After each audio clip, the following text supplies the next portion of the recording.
Om Shri Arvindaya Namaha. Om Shri Mataji Namaha. Now, what is the remedy in front of India in today's crisis situation? Shri Aurobindo, the supramental Mahayogi, guides us in respect of Hindutva, Hindu Sanatana Dharma.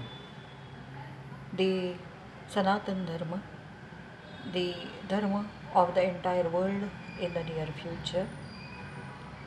Now let us listen to Shri Aurobindo in his own words.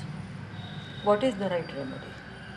So the right remedy is, in Shri Aurobindo's words, India can best develop herself and serve humanity by being herself and following the law of her own nature. This does not mean, as some narrowly and blindly suppose, the rejection of everything new and comes to us in the stream of time or happens to have been first developed or powerfully expressed by the West. Such an attitude would be intellectually absurd, physically impossible, and above all, unspiritual. True spirituality rejects no new light, no added means or materials of our human self development.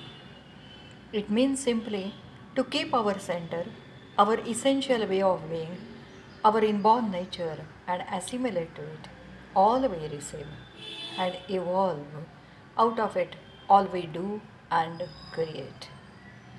Religion has been a central preoccupation of the Indian mind. Some have told us that too much religion ruined India.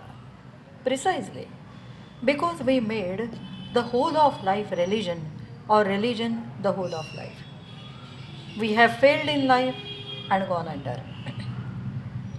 Sri Aurobindo tells us, I will not answer, adopting the language used by the poet in a slightly different connection. That our fall does not matter and that the dust in which India lies is sacred. The fall, the failure does matter. And to lie in the dust is no sound position for man or nation. But the reason assigned is not the true one. If the majority of Indians had indeed made the whole of their lives religion in the true sense of the word, we should not be where we are now. It was because their public life became most irreligious, egoistic, self seeking, materialistic that they fell. It is possible that on one side we deviated too much into an excessive religiosity. That is to say, an excessive externalism of ceremony, rule, routine, mechanical worship. On the other, into a too world shunning asceticism, which drew away the best minds who were thus lost to society instead of standing like the ancient rishis as the spiritual support and its illuminating life givers. But the root of the matter was the dwindling of the spiritual impulse in its generality and broadness, the decline of intellectual activity and freedom, the waning of great ideals, the loss of the gust of life. Perhaps there was too much of religion in one sense. The word is English. Smacks too much of things external and such as creeds, rites, and external piety. There is no one Indian equivalent.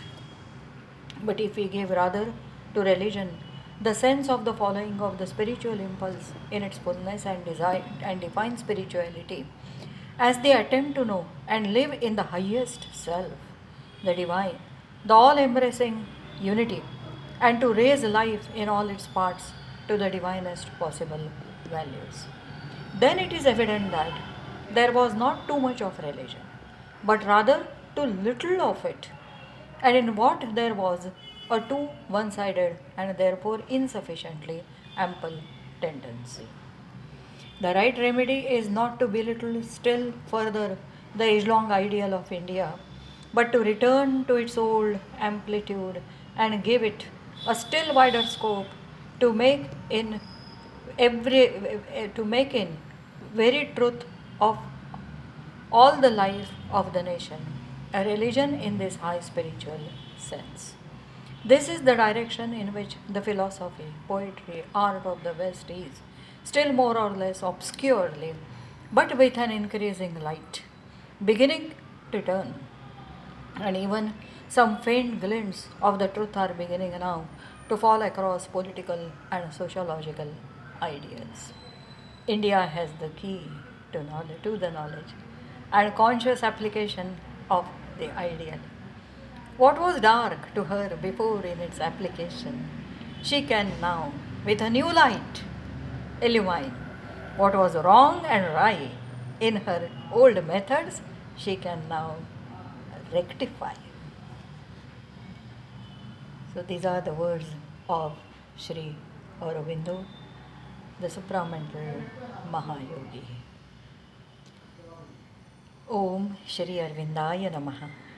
Om Shri Mataji Namaha. Om Bhurbhuva Swaha.